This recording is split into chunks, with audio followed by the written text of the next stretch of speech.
ओम चंडिका देवी को नमस्कार है। मार्कंडेय जी ने कहा, पितामह, जो इस संसार में परम गोपनीय तथा मनुष्य की सब प्रकार से रक्षा करने वाला है और जो अब तक आपने दूसरे किसी के सामने प्रकट नहीं किया हो, ऐसा कोई साधन मुझे बताइए।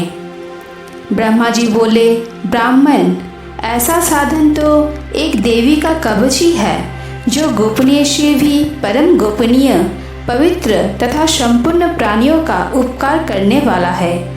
महामुने, उसे श्रवण करो।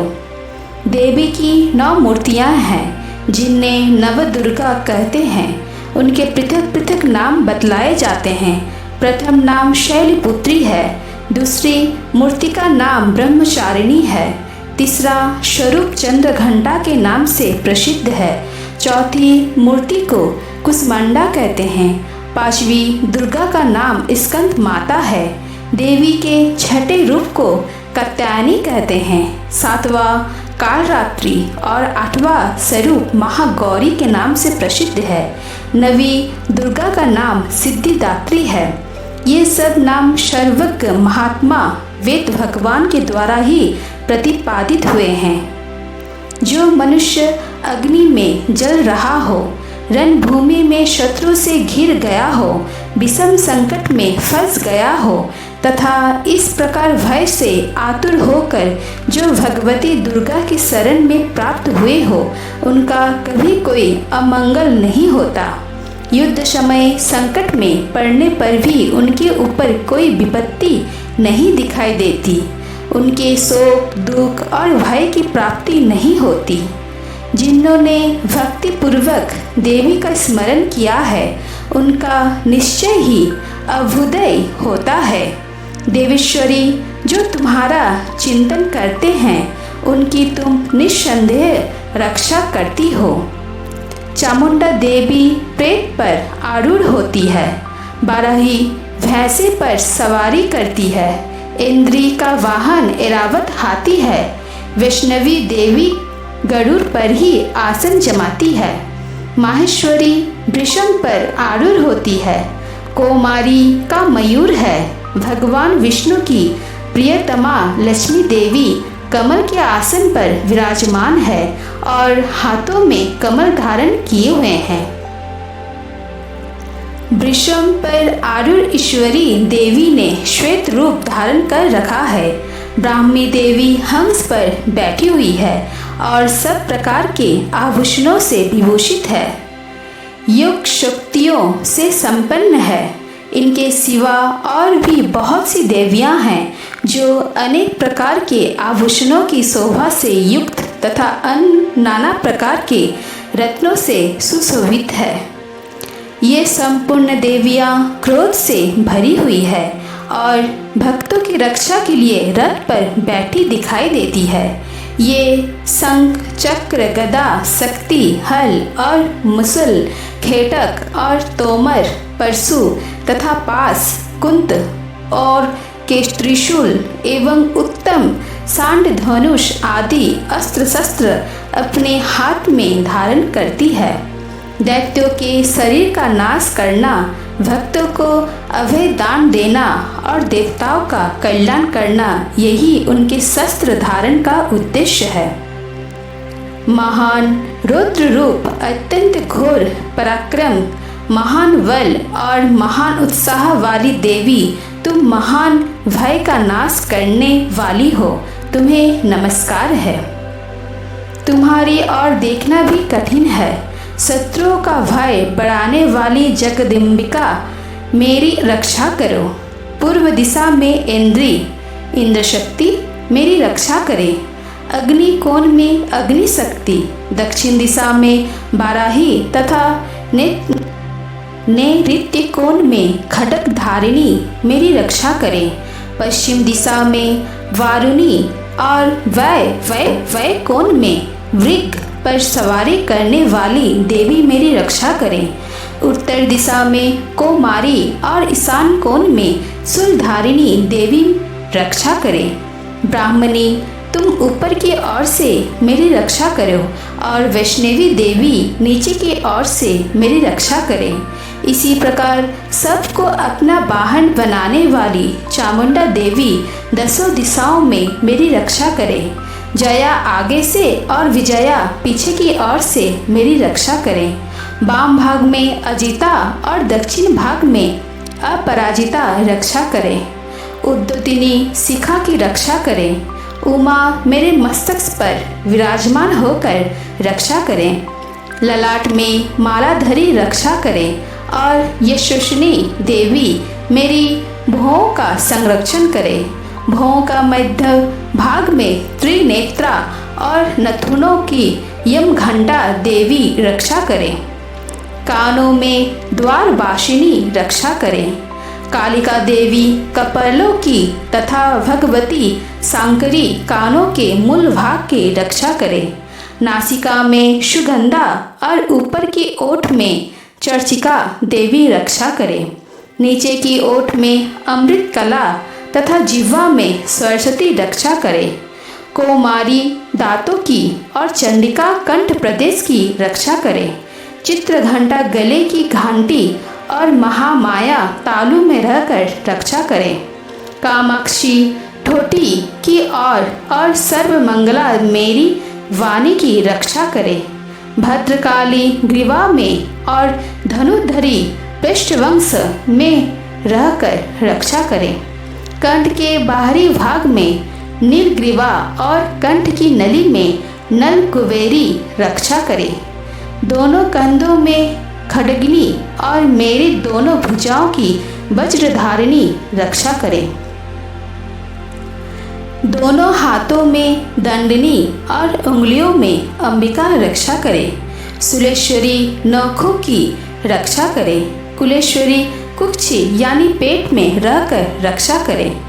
महादेवी दोनों स्तनों की और शोक विनाशिनी देवी मन की रक्षा करें।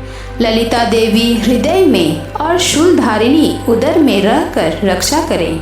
नाभि में कामिनी और गुह भाग में की गुहेश्वरी रक्षा करें। पुतना और कामिका लिंड की और महिषवाहिनी गुदा की रक्षा करें। भगवती कटी भाग में और विद्वेषवासिनी घुटनों की रक्षा करें।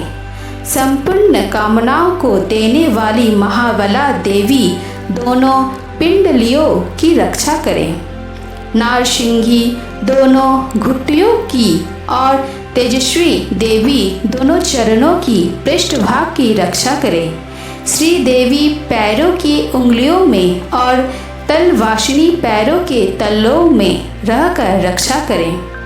अपनी दाढ़ी के कारण भयंकर दिखाई देने वाली दृष्ट कराली देवी नखों की और उद्धकेशिनी देवी केशों की ओर रक्षा करें।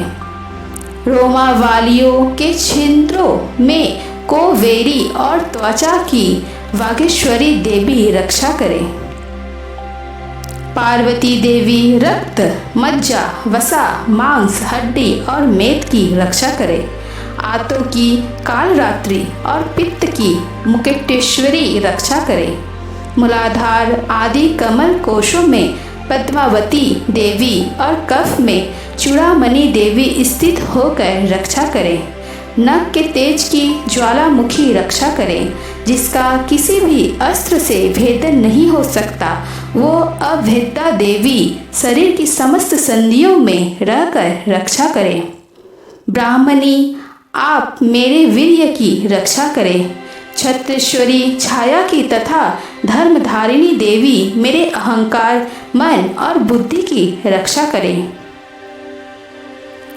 हाथ में वज्र धारण करने वाली वज्रहस्ता देवी मेरी प्राण अपान व्यान उदान और समान वायु की रक्षा करें। कल्याण से शोभित होने वाली भगवती कल्याण शोभना मेरे प्राण की रक्षा करें।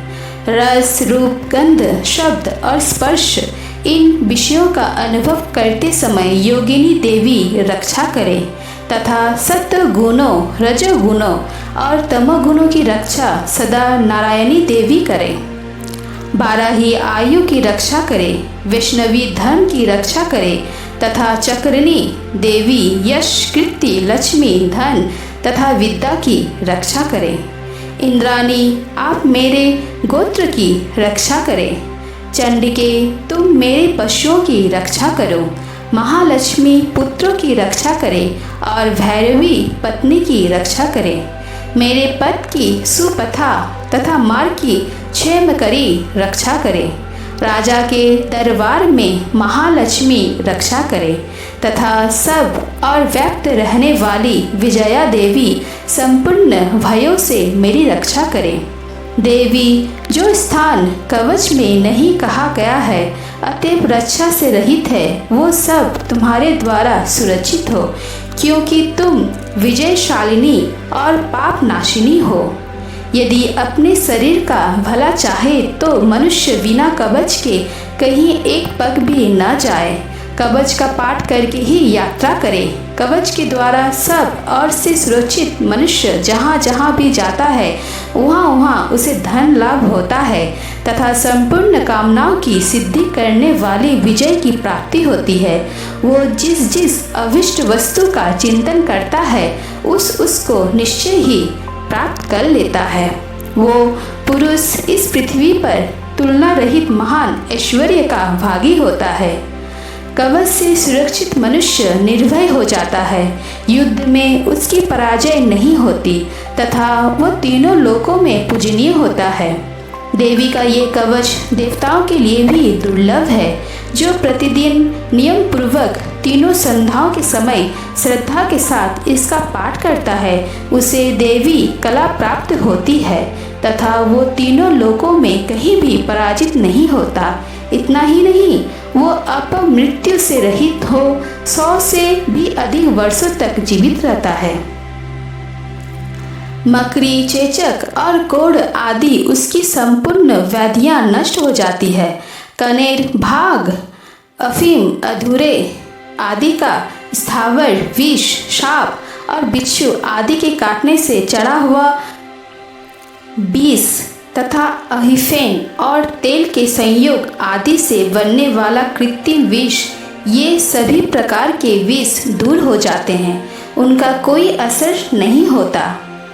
इस पृथ्वी पर मारण, मोहन आदि जितने अभिचारिक प्रयोग होते हैं तथा इस प्रकार के मंत्र यंत्र होते हैं वे सब इस कवच को हृदय में धारण कर लेने पर उस मनुष्य को देखते ही नष्ट हो जाते हैं। यही नहीं, पृथ्वी पर विचरने वाले ग्राम देवता, आकाशचारी देव विशेष, जल के संबंध से प्रकट होने वाले गण, उपदेश मात्र से सिद्ध होने वाले निम्न कोटि के देवता, अपने जन्म से साथ प्रकट होने वाले देवता, कुल देवता, माला, डाकिनी, साकिनी, अंतरिक्ष में विचरने वाली अत्यंत बलवती भयानक डाकिनियाँ, ग्रह, भूत, पिशाच, यक्ष, गंधर्व, राक्षस, ब्रह्म राक्षस, बेताल, कुष्मांड और भैरव आदि अनिष्टकारक देवता भी हृदय में कवच धारण किए रहने पर उस मनुष्य को देखते ही भाग जाते हैं। कवचधारी पुरुष को राजा से सम्मान वृद्धि प्राप्ति होती है। ये कवच मनुष्य के तेज की वृद्धि करने वाला और उत्तम है। कवच का पाठ करने वाला पुरुष अपनी कृति से विभूषित भूतल पर अपने सुयश के साथ साथ वृद्धि को प्राप्त होता है। जो पहले कवच का पाठ करेंगे उसके बाद सप्तशती चंडी का पाठ करता है, उसकी जब तक वन, पर्वत और काननों सहित ये पृथ्वी टिकी रहती है तब तक यहाँ पुत्र, पौत्र आदि संतान परंपरा बनी रहती है। फिर देह का अंत होने पर वह पुरुष भगवती महामाया के प्रसाद से नित्य परम पद को प्राप्त होता है, जो देवताओं के लिए दुर्लभ है। वो सुंदर दिव्य रूप धारण करता और कल्याण शिव के साथ आनंद का भागी होता है। इति दैव कवच संपूर्णम।